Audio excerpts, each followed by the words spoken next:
तो आज की वीडियो में बात करने वाले हैं एमपीएड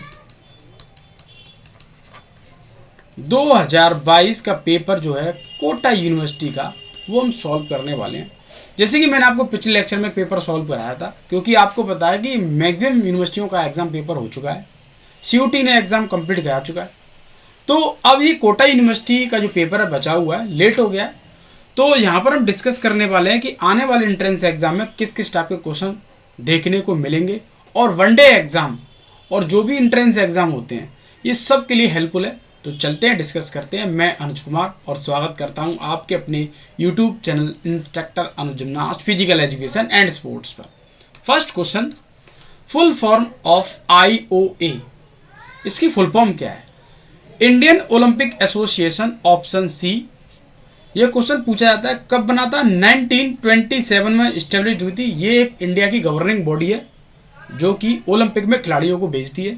उसके बाद है इंटरनेशनल ओलंपिक कमेटी, इसको हम बोलते हैं IOC। ये भी क्वेश्चन पूछा जाता है। ये इंटरनेशनल गवर्निंग बॉडी है, ये भी क्वेश्चन पूछा जाता है। नेक्स्ट हम बात करते हैं क्वेश्चन नंबर 2। क्वेश्चन नंबर 2 है हमारा, NIS वाज सेटअप। NIS कब स्थापित हुई? आप सब लोग जानते हैं, कोचिंग लाइन में आपका इंटरेस्ट है, mean as a coach, football का कोच, कराटे का कोच, क्रिकेट का कोच, जूडो का कोच, जो भी है। तो अगर आप कोच बनना है तो आपको NIS डिप्लोमा करना होगा, कोचिंग लाइन अलग हो जाती है। तो ये कब इस्टेब्लिश हुई थी? 7 मई 1961। कहाँ पर? पटियाला में। 1961 में ये इस्टेब्लिश हुई, मीन्स स्थापित हुई। ये क्वेश्चन पूछा जाता है, कहाँ पर है NIS डिप्लोमा? पटियाला में। इसकी भी ब्रांचेज भी हैं, ये भी आपको नोट करना है। नेक्स्ट में बात करूँ, क्वेश्चन नंबर है 3, how many test item there in JCR test. JCR में JCR जो टेस्ट होता है उसमें कितने आइटम होते हैं, कितनी बैटरी होती है? याद रखना, आइटम और बैटरी कोई डिफरेंट नहीं है, वो अलग अलग तरीके से घुमा के आपको दे देगा। बैटरी आइटम मीन्स उसमें कितने जो हम बोल सकते हैं जो इवेंट्स हैं, या हम बोल सकते हैं कौन कौन से पार्ट उसमें इस्तेमाल होने वाले हैं। Option C 3। J मतलब होता है जंप, C मतलब होता है चिनिंग अप, और R मीन्स होता है शटल रन। छोड़ना नहीं एक भी क्वेश्चन, याद रखना।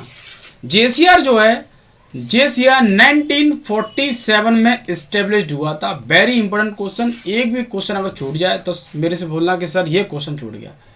इस पेपर में से आपको बहुत सारे क्वेश्चन देखने को मिलते हैं। नेक्स्ट में बात करता हूँ, क्वेश्चन नंबर है 4, most stable of measure of central tendency. केंद्रीय प्रवृत्ति की सबसे स्थिर माप जो मानी जाती है वो मानी जाती है मीन। और मैं आपको एक चीज बताना चाहूंगा, ऑप्शन A हो गया, इसका आंसर A हो गया। मीन, मीडियन, मोड, ये तीनों जो है मेजर ऑफ सेंट्रल टेंडेंसी के पार्ट हैं। ये एक हमारा स्टैटिक्स का पार्ट है। ये क्वेश्चन आपको हर एग्जाम में देखने को मिलेगा। मीन मीन्स क्या होता है? मीन मीन्स होता है एवरेज, एवरेज। मोड मतलब क्या होता है? Frequency. Median means mid point. याद रखना, एक भी क्वेश्चन नहीं छोड़ना है, सारे क्वेश्चन कवर कर लेने हैं आपको। नेक्स्ट में बात करता हूं, क्वेश्चन नंबर है हमारा 5, डायमेंशन ऑफ टेनिस कोर्ट। हम बोल सकते हैं कि टेनिस कोर्ट जो होता है उसका जो मैदान है उसकी लंबाई चौड़ाई कितनी होती है? तो मीटर में पूछता है, और आपका कभी कभार फिट में भी पूछ लिया जाता है। ऑप्शन B हो जाएगा 23.77 मीटर इंटू 8.23 मीटर। मैं आपको एक चीज बताना चाहूंगा, अगर आपको 1 मीटर दे रखा है, 1 मीटर, और आपको फुट में कन्वर्ट करना है, तो 1 मीटर में लगभग 3.25 फीट होते हैं। याद रखना, मल्टीप्लाई कर दो, 3 का ही मल्टीप्लाई कर दोगे अगर फिट में कन्वर्ट करना है तो अप्रॉक्स निकल के आ जाएगी हमारी वैल्यू। नेक्स्ट में बात करता हूं, क्वेश्चन नंबर है हमारा question number 6, the word time trial. ये बहुत क्वेश्चन पूछा गया है, टाइम ट्रायल जो है किस खेल से संबंधित है? Answer is cycling. साइकिलिंग जो गेम होता है उसमें ये टर्मिनोलॉजी का इस्तेमाल किया जाता है। डिफरेंट डिफरेंट गेम्स की डिफरेंट डिफरेंट टर्मिनोलॉजी होती है। जैसे आपने सुना होगा बोलाई, ट्रैगर और स्ट्राइगर, ये सारी चीज़ें सब गेम की टर्मिनोलॉजी हैं, अलग अलग गेमों में इस्तेमाल की जाती हैं। नेक्स्ट वेरी जी question, dimension of volleyball court. Volleyball का जो मैदान होता है उसके लंबाई चौड़ाई की बात करें 18x9 मीटर होता है। ये क्वेश्चन पूछ लिया जाता है आपके एग्जाम में, वेरी इजी क्वेश्चन है। एक क्वेश्चन मैं आपको बताना चाहूँगा कि वॉलीबॉल जो गेम है इसका ओरिजिन यूएसए कंट्री को जाता है, यूएसए कंट्री में जाता है। हर आपसे क्वेश्चन पूछा जाता है कि इस गेम का ओरिजिन, इस गेम की खोज, इस गेम की उत्पत्ति किस कंट्री से होती है, तो वॉलीबॉल का श्रेय यूएसए कंट्री को जाता है। विलियम जी मॉर्गन नाम के एक व्यक्ति थे, इन्होंने इसकी खोज की थी। बहुत बार क्वेश्चन पूछा जाता है। नेक्स्ट है, if 9 teams are playing in knockout tournament how many bye will be given. यदि नॉकआउट प्रतियोगिता में 9 टीम भाग ले रही हैं तो कितनी बाई दी जाएंगी। याद रखना, एक क्वेश्चन आपको 100% मिलने वाला है। वाई से रिलेटेड, वाई निकालो, कितनी वाई है, number of team, number of match, ये आपको 100% एक क्वेश्चन मिलेगा, हर पेपर में मिलता है। तो वाई की बात करूँ तो पावर को हम देखते हैं 9 से कम नहीं होना चाहिए, और जो पावर है हमारी वो ज़्यादा हो जाए, नियरेस्ट होनी चाहिए। तो अगर ये हमारा जो 9 है, अगर पावर की बात करूँ तो मैं यहाँ पर 2 की पावर 4 करके देखता हूँ। 2 इंटू 2 इंटू 2 इंटू 2 इंटू 2 4 4 8 16, तो 16 हो गया। 16 में से 9 सब्ट्रैक्ट करूँगा मैं तो मेरा बचेगा 7। ऑप्शन ए हो जाएगा, राइट आंसर है हमारा। तो ऐसे निकालते हैं हम वाई, ऑप्शन ए। नेक्स्ट हम आगे बढ़ते हैं, क्वेश्चन नंबर है हमारा 9 question, very easy question. Which is stable measure of central tendency. केंद्रीय प्रवृत्ति की सबसे स्थिर माप को क्या बोलते हैं। ऑप्शन ए, ऑप्शन ए नहीं, ऑप्शन डी, ये रहा हमारा मीन हो जाएगा, ऑप्शन डी। याद रखना, और मैंने बताया था मेजर ऑफ सेंट्रल टेंडेंसी के अंदर आते हैं mean, median, mode. Median means होता है मिड पॉइंट, और मीन मीन्स होता है एवरेज, और मोड मतलब होता है फ्रीक्वेंसी, कोई भी वैल्यू कितनी बार रिपीटेड हो रही है। ये क्वेश्चन इंडिया के हर एग्जाम में आपको देखने को मिलेगा। नेक्स्ट मैं बात करता हूँ, क्वेश्चन नंबर है हमारा 10। The training cycle which has normal duration 3 to 6 week is called. 6 से हम बोले 3 से 6 वीक में चलने वाला जो पूरा ड्यूरेशन है, या हम बोल सकते हैं ट्रेनिंग सेशन है, वो किसके अंदर आता है, वो मीसे के अंदर आता है। तो ट्रेनिंग साइकिल है वो हमारे 3 टाइप्स के हैं। नंबर 1 है मैक्रो, नंबर 1 मैक्रो, नंबर 2 हम बोल सकते हैं मीजो, और नंबर 3 बोल सकते हैं हम माइक्रो। 3 साइकिल हैं, इनको देखते हुए हम ट्रेनिंग शेड्यूल तैयार करते हैं। ये प्रिंसिपल ऑफ साइक्लिसिटी के अंदर आते हैं, नोट कर लेना एक एक क्वेश्चन। नेक्स्ट है 11 क्वेश्चन। 11 क्वेश्चन है हमारा, what is the best method to develop flexibility. Flexibility को डेवलप करने वाला, विकसित करने वाला सबसे अच्छा सिद्धांत कौन सा है। Answer is D, slow stretching and holding method.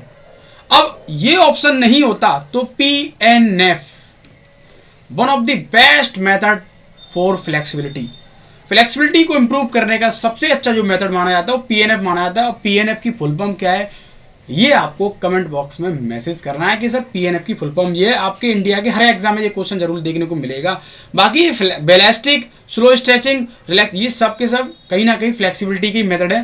Relaxation method को छोड़कर ये भी फ्लेक्सिबिलिटी, ये भी फ्लेक्सिबिलिटी, ये भी फ्लेक्सिबिलिटी। ऑप्शन डी हो जाएगा इसका एक्यूरेट आंसर। नेक्स्ट में बात करता हूँ, क्वेश्चन नंबर है 12, sport authority of India sign.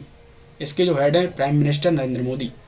तो साइन कब एस्टेब्लिश हुई, 25 जनवरी 1984, 1984 में इसको बनाया गया था। और आप सब लोग जानते हैं साई के लिए आप बेताब रहते हैं, एक बार साई हॉस्टल में एडमिशन हो जाए। नेक्स्ट क्वेश्चन नंबर है 13, वेरी टफ और इजी क्वेश्चन। मैं आपको बताऊंगा इसका जो ऑप्शन है क्वेश्चन नंबर 13 का, वो है ऑप्शन बी। ये आपको मैं नेक्स्ट लेक्चर में करके बताऊंगा। मैं एथलेटिक्स के कुछ क्वेश्चन ऐसे जो है रेडियस वाले, स्ट्रगर वाले, वहाँ पर मैं आपको कवर करके बताऊंगा। अगर आपको लगता है कि सर आप बताएं तो मेरे को कमेंट जरूर करना, फिर मैं आपको नेक्स्ट जो मेरा जो लेक्चर होगा, आगे वाला जो पार्ट होगा, मैं उसमें कवर करा दूंगा, क्योंकि आपको बताना होगा। नेक्स्ट है 14 question, which of the following component is not considered element of health related fitness. Health related fitness में कौन सा कंपोनेंट इंक्लूड नहीं है, सम्मिलित नहीं है, भाग नहीं माना जाता है। बॉडी कंपोजिशन भी आती है, कार्डियोवास्कुलर स्ट्रेंथ, कार्डियोवास्कुलर इंडोरेंस आता है, तो यहाँ पर गलत लिख रखा है, ये टाइपिंग में मिस्टेक है। मस्कुलर स्ट्रेंथ आता है, रिएक्शन टाइम जो है आपका मोटर कंपोनेंट का पार्ट है, तो ऑप्शन डी हो जाएगा। वैसे इसमें गलत है ये क्वेश्चन, याद रखना, कार्डियोवास्कुलर स्ट्रेंथ नहीं होती, कार्डियोवास्कुलर इंडोरेंस होता है। नेक्स्ट आगे बढ़ते हैं, क्वेश्चन नंबर हम बढ़ते हैं, क्वेश्चन है हमारा 15 क्वेश्चन है।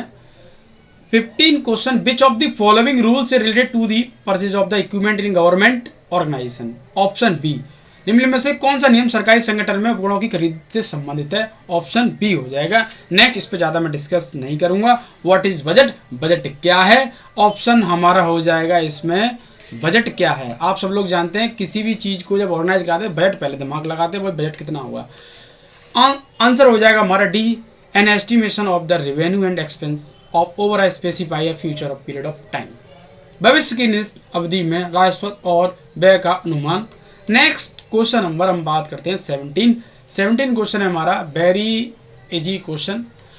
Which of the following are qualities of a good public relation officer? निम्नलिखित में से कौन से एक अच्छे जनसंपर्क अधिकारी के गुण माने जाते हैं? तो याद रखना, excellent of communication skill option A, excellent of interpretation skill और awareness of different media agents option C, all of the, option D हो जाएगा। आपको सारी चीज़ों के बारे में इंफॉर्मेशन होनी चाहिए। नेक्स्ट में बात करता हूँ क्वेश्चन नंबर 18। क्वेश्चन नंबर 18 है, which of the following is the most effective teaching method for skill? Skill की बात की जा रही है, सबसे अच्छा जो मेथड माना जाता है वो माना जाता है option A, whole part method. इसके अंदर सारी चीज़ों को बारीकी से बताते हैं, डेमोन्स्ट्रेशन करके बताते हैं, एक ही चीज़ को खोल के बताते हैं, पार्ट 1 में बताते हैं, सारी चीज़ों को एक्सप्लेन करते हैं। तो ऑप्शन ए हो जाएगा हमारा, सारे खिलाड़ी नोट कर लेंगे। नेक्स्ट में बात करता हूँ, एक क्वेश्चन मैं आपको बताना चाहूँगा कि सबसे अच्छा जो मेथड है स्किल को सीखने के लिए, इसके अलावा जब मैं किसी स्किल को परफॉर्म करना चाहता हूँ या सीखना प्रयास कर रहा हूँ तो मेरे को कैसे सिखानी चाहिए, तो इनके अलावा एक मेथड और है, वो मेरे को कमेंट बॉक्स में मैसेज करेंगे। नेक्स्ट में बात करता हूँ, क्वेश्चन नंबर है हमारा 19, विच of the following is not Olympic aquatic event? Olympic हम बोल सकते हैं, कौन सा एक ओलंपिक तैराकी में इवेंट नहीं है? तो 50 मीटर फ्री स्टाइल होती है, 100 मीटर बटरफ्लाई, 400 मिडल रिले होती है, और इसमें ऑप्शन डी हो जाएगा, ये नहीं होती है। इसमें सारे खिलाड़ी नोट कर लेंगे। नेक्स्ट में बात करता हूँ 20 question, which of the following is not component of general lesson plan? Lesson plan की हम बात करते हैं, बीपीएड एमपीएड कर रहे हैं तो आप लेसन प्लान जानते होंगे। तो लेसन प्लान में डेटा कलेक्शन से कोई मतलब नहीं होता, रिक्रिएशनल एक्टिविटी मस्ट होती है, बहुत ज़्यादा कराई जाती है बच्चों को इन्वॉल्व करने के लिए, असेंबली रोल कॉल होती है और फॉर्मल एक्टिविटीज़ का भी रोल होता है। डाटा कलेक्शन से हमें उसमें कोई लेना देना नहीं है। एक बात याद रखना, लेसन प्लान हमारे 2 टाइप्स के होते हैं, एक होता है हमारा जनरल और एक होता है हमारा स्पेसिफिक। जनरल एक रिक्रिएशनल एक्टिविटी को ध्यान में रखते हुए और स्पेसिफिक स्किल एक्टिविटी को ध्यान में रखते हुए कराया जाता है, नोट कर लेना आप सारे लोग। नेक्स्ट में बात करूं क्वेश्चन नंबर 21, ये मैंने आपको अभी बताया था, तो आप मेरे को इसका आंसर निकाल के बताएंगे अगर आप तैयारी कर रहे हैं तो। नेक्स्ट में बात करता हूं क्वेश्चन नंबर 22 है, which of the following is not volleyball skill test? देखो थोड़ा सा इसमें टाइपिंग में मिस्टेक हो जाती है, हापर वॉली टेस्ट होता है, वॉल नहीं होता है, और कहीं कहीं किताबों में दे दिया जाता है, वैसे यही होता है। आप देखेंगे तो ACSM की बुक को ओपन करेंगे, कंसल की बुक को ओपन करेंगे, लॉगर एंड MC पर्सन, ये जो है बैडमिंटन से रिलेटेड टेस्ट है। आगे बढ़ते हैं, ऑप्शन हमारा हो जाएगा, इसका जो ऑप्शन हो जाएगा ए हो जाएगा, इसमें बोला not. 23, which of the following is not an e sports? तो ये क्वेश्चन जो है मैं इसके बारे में कुछ नहीं बोल पाऊंगा, इसका जो क्वेश्चन मेरे को समझ में नहीं आ रहा है, तो इसके लिए सभी खिलाड़ियों से मैं रिक्वेस्ट करूंगा कि आप इस क्वेश्चन को सर्च करें, ये क्या बोल रहा है, इसके बारे में मेरे को अभी जानकारी नहीं है, जो चीज़ है मैं आपको क्लियर बताऊंगा। नेक्स्ट में बात करता हूँ, क्वेश्चन नंबर है हमारा 24 क्वेश्चन है, स्नीकोमीटर ये जो है किसके लिए इस्तेमाल किया जाता है? Answer is B, cricket. जो क्रिकेट होता है, बैट होता है, बॉल होती है, तो बॉल जो है आपकी बैट पर कहाँ स्पॉट कर रही है, उसको क्लियर करने के लिए, उसके एंगल को क्लियर करने के लिए, उसकी बायोमैकेनिक्स को बताने के लिए इसका हम इस्तेमाल करते हैं, याद रखना इस बात को। नेक्स्ट हम बात करते हैं question number 25, which of the following is not a part of a AAHPER youth fitness test? निम्नलिखित में से हापर यूथ फिटनेस टेस्ट का एक हम बोल सकते हैं पार्ट नहीं है। Pullups for girls, option B right, hanging होता है, पुलअप्स नहीं होता है। 50 यार्ड शटल रन, सिटअप्स, ये सारे होते हैं, याद रखना। ऑप्शन बी हो जाएगा। नेक्स्ट में बात करता हूँ, क्वेश्चन नंबर है हमारा 26, which of the following not a posture test, नहीं है तो मैथनी जॉनसन टेस्ट है, ऑप्शन डी हो जाएगा। नेक्स्ट में बात करता हूँ, क्वेश्चन नंबर है हमारा 27, विच of the following is not a Indian sports good manufacturing company, निम्नलिखित में से कौन सी भारतीय खेल सामग्री की निर्माणी कंपनी नहीं है? तो कॉस्को इंडिया की कंपनी है, निविया भी है, शरीन भी है, पूमा जर्मन कंपनी है, याद रखना जर्मन कंपनी है। नेक्स्ट हम बात करते हैं 28, how many teams will be get bye win when 17 teams are playing on knockout tournament. देखो फिर आ गया ये क्वेश्चन, तो आपको ये क्वेश्चन का जवाब देना है, क्योंकि मैंने आपको तरीका बता दिया है कि नॉकआउट जब हम बात करेंगे तो कैसे हम निकालते हैं, तो इसकी बाई निकाल के बताओ जल्दी, फटाफट से जवाब देंगे। 29 क्वेश्चन है, why should one prefer teaching to other profession for the service of humanity, option A. 30 question physical activity basically है, तो फिजिकल एक्टिविटी किस पे डिपेंड रहती है? ऑप्शन सी बायोलॉजिकल नेसेसिटी पे डिपेंड करती है। मैक्सिमम स्टूडेंट्स क्या करते हैं? साइकोलॉजी लगा देते हैं।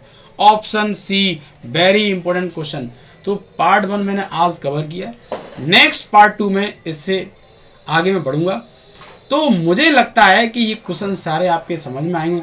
तब भी अगर आपको कोई डाउट है, कोई क्वेरी है, तो आप मेरे को शेयर कर सकते हैं और मैं जल्दी आपके बीच में सॉल्यूशन शेयर करूंगा। तो मिलते हैं नेक्स्ट वीडियो के साथ। थैंक यू, जय हिंद।